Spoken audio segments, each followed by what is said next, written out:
Here to discuss this in more detail is Tim Marema, who joins us from Knoxville, Tennessee. He's the editor of the Daily Yonder, a news site dedicated to rural America.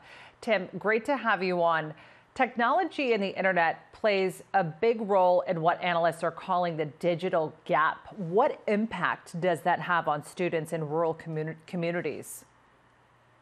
Well, just as the health crisis is exposing some of the gaps in our healthcare system, this demand for digital access while people are remote from each other is showing us some of the weaknesses that we've known have been there for a long time.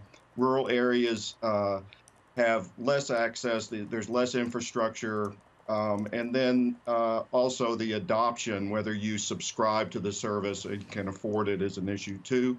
But all of that comes down to students having extra hurdles to participate through these digital distance learning applications.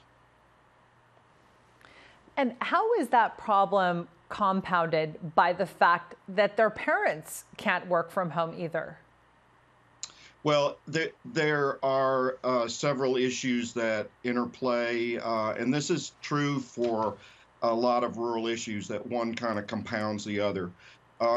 We in a lot of counties that I'm familiar with, the county seat, where the county government is seated, they probably have access and maybe cable modems, and the farther you get out from that central location, the less access there is, and the farther you have to drive for services, for example.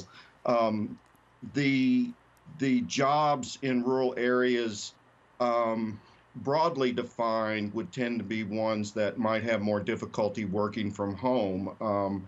If you're in this Though in rural areas generally, you have service industry is strong, just like the rest of the United States. But as a rule, the jobs are not the type that lend themselves to distance work. You know, it's such an interesting point. It's happening at the rural level, but it's also happening in big cities. Earlier today, I saw an elderly woman actually walking up outside of a McDonald's with a face mask on, just trying to connect to Wi-Fi. So it certainly impacts the way that people are getting information and communicating with others. Is anything being done right now at the federal or the local level to address this?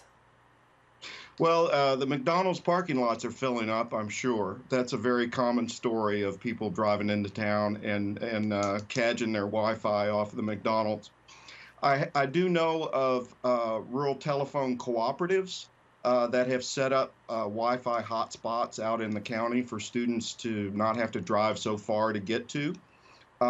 There's been a call from the Federal Communications Commission for broadband providers to kind of open up the gates a little bit and look for ways to give people more access during this time.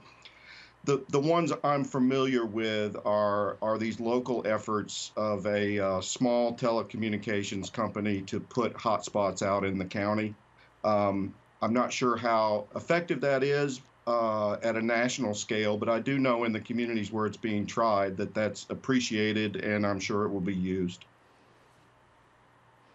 Well, Tim, it is a really great publication that you have. I'm also seeing that you guys are covering how the pandemic is spreading into rural America at a rate similar to urban areas. Really important that you work that you do highlighting that aspect of the community. We really appreciate you being with us. Thanks for that.